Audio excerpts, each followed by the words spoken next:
Pay attention to this footage from the security camera. 7:12:04 p.m., March 18, 2024, at the east parking lot of Silver Trails Casino in Reno, Nevada. The infrared camera mounted on a metal pole, pointing down toward the VIP entrance, captured every second of the last moment the Cooper couple was seen together. You see Richard Cooper, 58 years old, with his arm around his wife, Madeline Cooper, 56 years old. He pulls her close. Madeline reaches up, touches his cheek, and adjusts the scarf he's wearing. Richard leans down and kisses her. A slow, long kiss that lasts exactly 4 seconds. Madeline smiles. Her hand gently strokes his neck. They stand close, exchanging a few short words.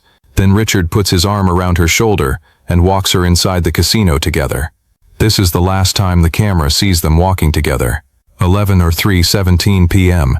The same camera captures Madeline coming back out, alone. She walks slowly, without looking back. 4 days later, when a worker at the farm where Richard worked reported him missing, Lyon County Police came to check the Cooper home. A body cam from one officer records the moment they open the bathroom door. A cold draft pours out from the slightly open window. On the tile floor lies the body of Richard Cooper. He had been shot multiple times, his face bruised and battered, mouth torn deeply, arm broken and bent, and on the floor is a long drag mark. Under the door gap, a rolled towel is tightly stuffed to prevent the smell from escaping. There are no signs of a struggle outside the bathroom. Only one thing is clear. Richard was murdered right inside his own home, and Madeline Cooper, his wife, has vanished. In the summer of 1990 in Sacramento, they met a brief moment that later became the starting point for more than 3 decades of attachment. Richard Cooper had just left the Navy after over 10 years of service, carrying the calm and discipline of a soldier, while Madeline was a fruit stand clerk at a farmer's market near the train station. Quick-witted, lively, her eyes lighting up every time she smiled. The encounter lasted only a few minutes. Richard bought 2 bags of peaches, and Madeline asked, "Do you want to pick some plums too?" But many years later, he still recounted that question as if it had opened the rest of his life. They married in 1992, moved to Fallon, Nevada, then to Reno. Their first home was just a small prefab house on the outskirts, but to them it was the starting point of everything: a family, a shared job, a future they believed they would walk through together. They started a worm farm selling bait to local shops. Richard handled the heavy work, checking temperatures, tending the beds, packing orders. Madeline managed the books, deliveries, and regular customers. Anyone who met them said they were an inseparable couple, holding hands at the grocery store, turning to ask if the other was tired at red lights. Neighbors said that every time Richard mentioned his wife, his voice softened in a way no one else could replicate. Over 32 years together, their marriage was woven from simple but solid things. Every morning Richard brewed coffee and brought it to her, lightly touching her shoulder and saying, "Time to wake up, honey." In the evenings after dinner, they watched the same old game show that Richard had loved since his military days. The little notes Madeline stuck on the fridge. "Don't forget lunch, okay, hun? I'll be home a bit late, love." Richard collected them all, pressing them into a small notebook because he said they were things money can't buy back. On Richard's birthdays, she always made his favorite beef stew, placed 2 small candles on the table, and played the song they listened to when they first got married. Richard often said, "I don't need anyone but you," and the look in his eyes each time he said it made others believe it came straight from his heart. Madeline, on the surface, returned that love completely. She laid out his clothes every morning, rubbed his back when it got cold, packed his lunches in small labeled boxes so he wouldn't forget. Up to that point, no one, not even Richard, saw any sign of cracks in her. But inside Madeline was a darkness she rarely faced, a gambling habit that had lasted years, quietly growing debts, overwhelming guilt and fear. She loved Richard, but she also felt the slow, repetitive life of a small town tightening around her. Evenings spent in the old house made her feel suffocated, as if time stood still while the things she wanted slipped further away. Richard never noticed. He trusted her with everything he had. He handed financial management to her, never double-checking even when he occasionally noticed the account was lower than usual. When Madeline complained of fatigue, he said, "Let me handle everything," believing it would ease her burden.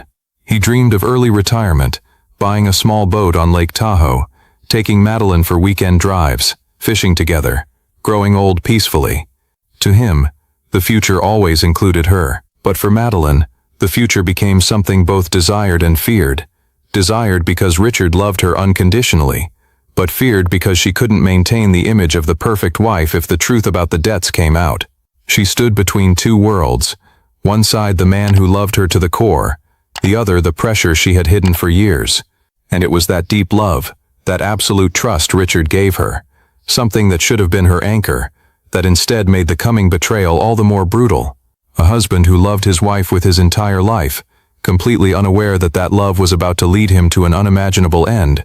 As Richard believed in a peaceful future beside his wife, the debts from Madeline's years-long gambling habit began spiraling beyond control, over $68,000 in credit card debt, $12,000 in high-interest payday loans that felt like a noose tightening each week. No one but Madeline knew the real numbers. Richard didn't know. The farm didn't know. The bank didn't know. What she feared most wasn't bankruptcy. It was Richard finding out. Because if he knew the truth, he would look at her differently.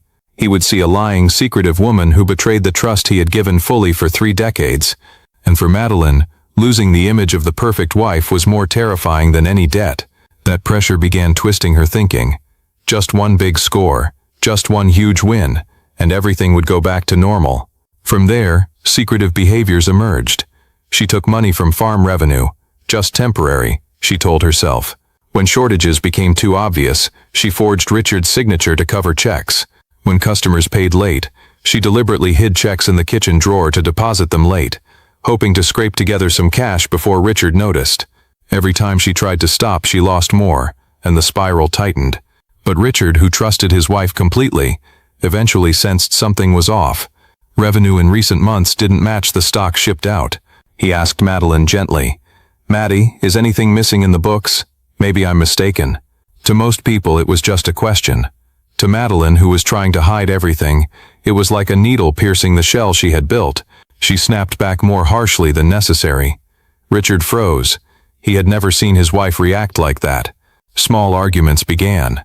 Not shouting, but enough to change the atmosphere in the house.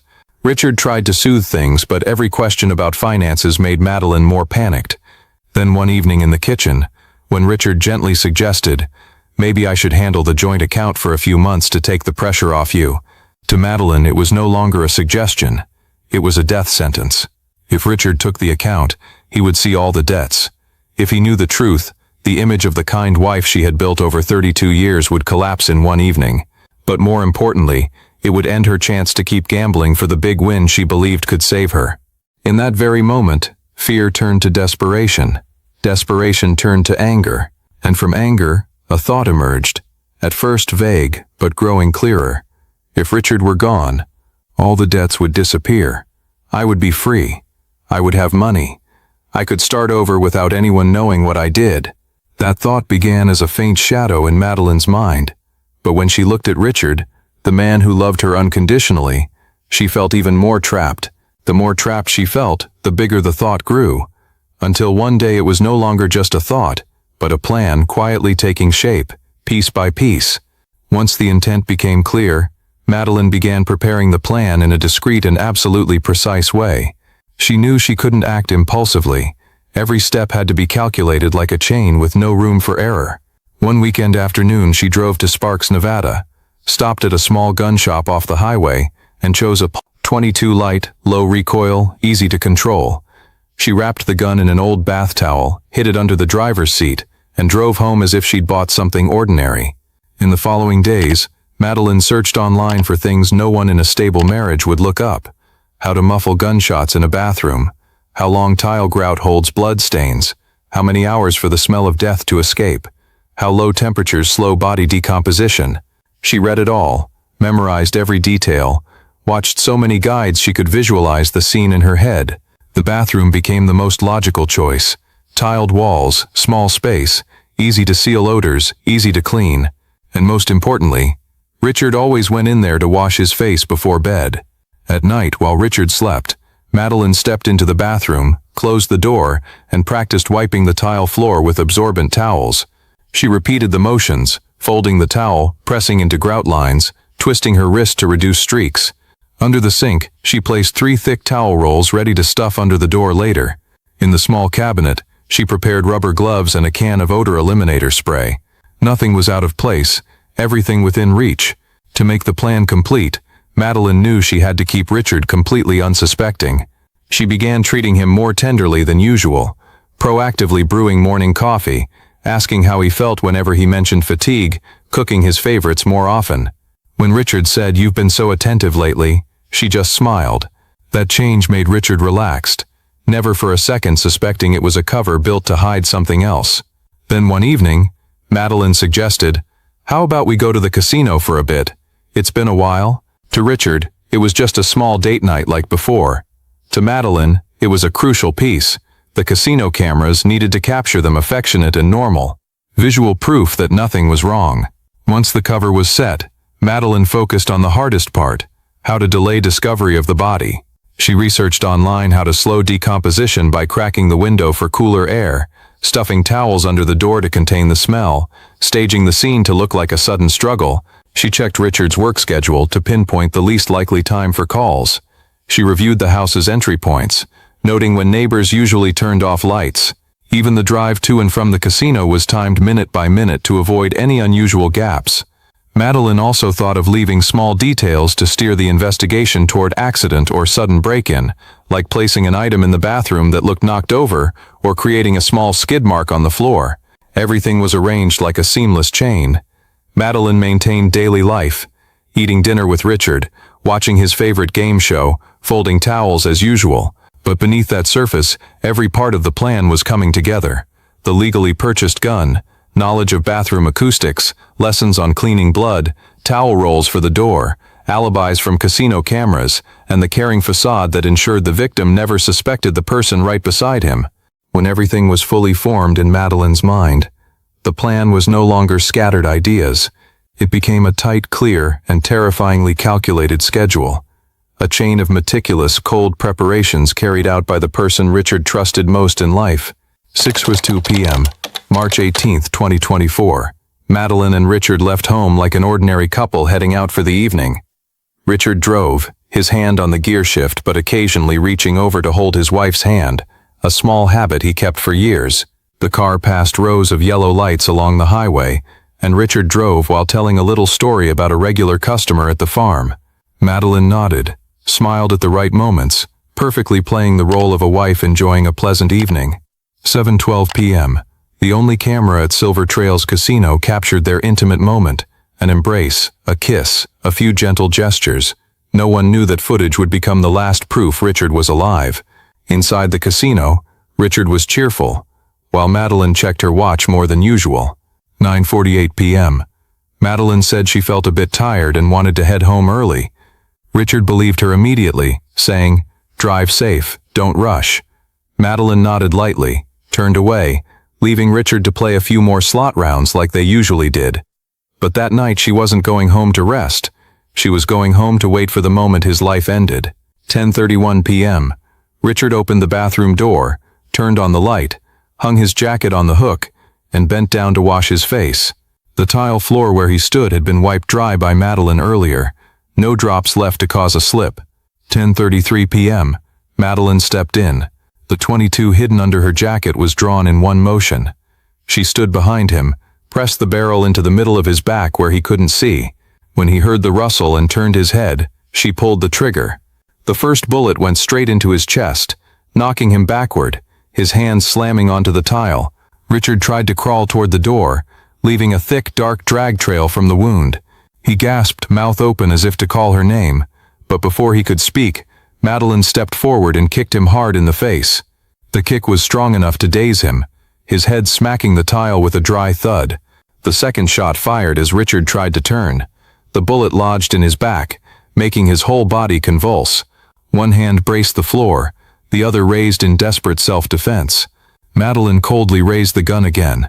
The third shot went through his arm and into the tile behind him. Richard exhaled a long breath, his groans now thin as thread.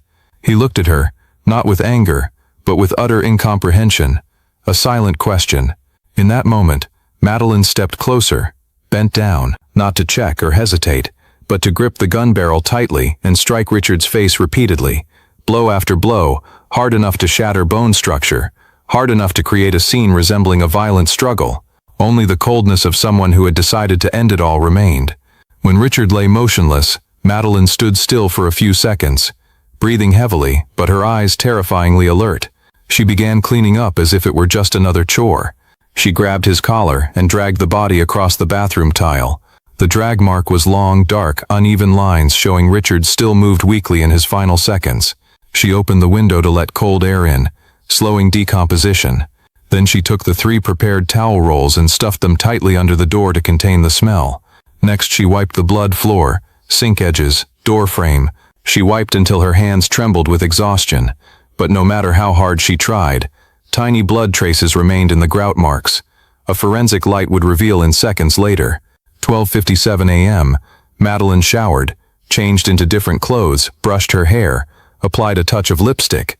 She looked at herself in the mirror, adjusted her collar as if preparing for a normal outing.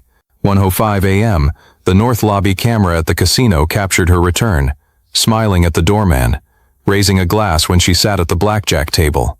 She placed bets, smiled lightly, exchanged light banter with the dealer. Everything played out like someone who had just had a relaxing evening. She swiped Richard's card for more chips, and the machine clearly recorded his name hours after he was already dead. No one in the casino knew that while they laughed at the slot machine bells, a man lay in a cold bathroom on the outskirts of Reno, shot 3 times, kicked, pistol whipped, and his killer sat just a few blocks away, smiling as if nothing had happened. On the morning of the 4th day after Richard was killed, a worker at the worm farm where he worked called Lyon County Police. He said Richard hadn't come to check the beds in 3 days. His phone was unreachable. The garage door was closed, and that had never happened in over a decade working with him. The report prompted police to go to the Cooper home immediately. The first officer's body cam recorded the entire approach. Front door closed, no signs of forced entry. Richard's car still in the driveway. Bedroom light on, but no answer. When they knocked and called his name. When they entered using a spare key held by a neighbor, the air was heavy with dampness and cold, unlike the usual warmth of the small home. Bodycam captured the moment they opened the bathroom door. Cold air rushing from the cracked window, towel rolls stuffed under the door, a long drag mark from the corner to the wall, and then Richard's body appeared. One officer stepped back, while the camera clearly showed his battered face, broken arm, 3 bullet wounds on chest and back, and faint blood trails showing he had tried to crawl before dying. Inside the house there were no signs of break-in, no struggle in the living room, nothing taken except Madeline Cooper. She had vanished from the house as if into thin air. The forensics team arrived soon after. They scanned the tile with fluorescent lights, and the partially wiped blood streaks lit up like guidelines. The uneven drag mark matched Richard still moving weakly. A faint shoe print beside the blood trail matched the shoes Madeline usually wore. Perfect match to the millimeter. In the bathroom, forensics found small tissue fragments and a slight crack in the tile. Signs of hard blunt strikes. Bullets recovered from the wall showed .22 caliber, matching the gun Madeline bought in Sparks. But what turned the case fastest lay outside the house, at Silver Trails Casino. When police pulled the camera data from that night, only one camera was active in the parking lot, but it captured the most critical moment, Richard and Madeline embracing at 7:12 p.m., and Madeline leaving alone at 11:03 p.m., no Richard with her. Under the yellow lights, a dark stain on her shoe matched the mud type in the Cooper yard that night. The camera had no audio, but the images said it all. Richard disappeared after his wife left the casino, and no one saw him alive again. Bank card data showed Madeline swiped Richard's card for chips and drinks at 1:05 a.m., 3 hours after forensics estimated his time of death. Evidence began closing the net around Madeline. Phone signals showed she drove south the next morning, stopping at small gas stations, always paying cash to avoid tracking. But a rest stop camera along Highway 95 caught her license plate. Police traced it, contacted neighboring counties, issued a statewide alert. 3 days later, a security officer at Laughlin Casino recognized a woman identical to the wanted photo on the internal screen. Pale blonde hair, calm eyes, sitting at a blackjack table, smiling at the dealer as if the world were still peaceful. Laughlin City Police coordinated with casino security to block the exits. Body cam recorded the moment an officer touched her shoulder and said, "Madeline Cooper?" She turned, blinked, and replied calmly, "Yes, officer." As she was handcuffed and led away, she asked just one question, "Can I have some water?" In court, Madeline remained ice cold. She didn't cry or waver as the prosecutor described the entire night, 3 close-range shots, the kick to the face as the victim tried to crawl away, the pistol whipping when Richard was helpless. The prosecutor called it inhuman, torture before murder. When the casino camera footage was played for the jury, the scene of Richard hugging Madeline, then Madeline returning alone, the courtroom fell silent. Facing the death penalty under Nevada law, Madeline ultimately chose the only option left: plead guilty in exchange for life without parole. Her lawyer called it the reasonable choice. Richard's family called it a confession with no other options. And Madeline, she said nothing as the judge pronounced sentence. Only her empty gaze fixed on the floor, as if the most brutal murder of her life was merely the final chapter in a long chain of wrong decisions. When the sentence of life without parole was handed down, the courtroom fell into a heavy silence. Richard's family, 2 children in their 30s, sat in the front row, their faces filled with a pain beyond naming. They grew up in a home where their parents held hands at the market, where Dad always called Mom my girl, even after more than 3 decades together. Now they faced the truth that the mother they once believed was the model of gentleness had killed the man who loved her most. Richard's daughter cried through the trial, repeating the question, "Why did Mom do this to Dad?" A question no one, not even Madeline, could answer satisfactorily. That pain wasn't just losing a father, it was the complete collapse of the mother image in their eyes, a double, deep and lasting loss. Madeline was escorted out of the courtroom. She boarded the prisoner transport van, heading to the women's prison in eastern Nevada, where she would spend the rest of her life behind bars, never eligible for parole. The sliding door closed, and with it every hope of returning to a normal life vanished completely. In Reno, the small Cooper home remained sealed for months. Neighbors avoided looking at the kitchen window where Richard once stood brewing coffee every morning. The bathroom, the crime scene, was cleaned by investigators, but still bore faint stains on the tile that people said even new tiles couldn't erase the memory. The story of Richard and Madeline quickly became local news, then spread across Nevada. People couldn't comprehend how a wife could look into her husband's face, the man who spent his life loving and protecting her, then shoot him, kick his face and pistol whip him until he stopped breathing. But that very incomprehensibility made the case haunting. It touched humanity's deepest fear, that sometimes the person you trust most, the one you sleep beside every night, the one you think will walk with you to the end, is the one who kills you. The case also left a clear lesson that investigators repeated often. Cameras don't lie. The 7:12 p.m. footage of Richard hugging Madeline outside the casino and the 11:03 p.m. footage of Madeline returning alone were the threads that pulled the entire truth into the light. Without those cameras, relying only on statements and guesses, the truth might have stayed buried under the perfect facade Madeline once built. And another lesson, no less important: gambling doesn't just take money, it takes clarity, takes morality, takes the ability to distinguish right from wrong. It can turn someone who was once a loving wife and good mother into someone willing to kill her husband to escape a death spiral. As the case file closed, as Madeline was locked behind heavy iron doors, as Richard's family tried to piece their shattered lives back together, the echo of the story lingered. A reminder that evil sometimes doesn't come from strangers. Sometimes it comes from the person who enters your home every night, smiles at you, then holds you before you sleep. If you find this story helpful and want to follow more true crime cases, don't forget to subscribe to the channel so you don't miss any episodes. Thank you for watching. See you in the next stories.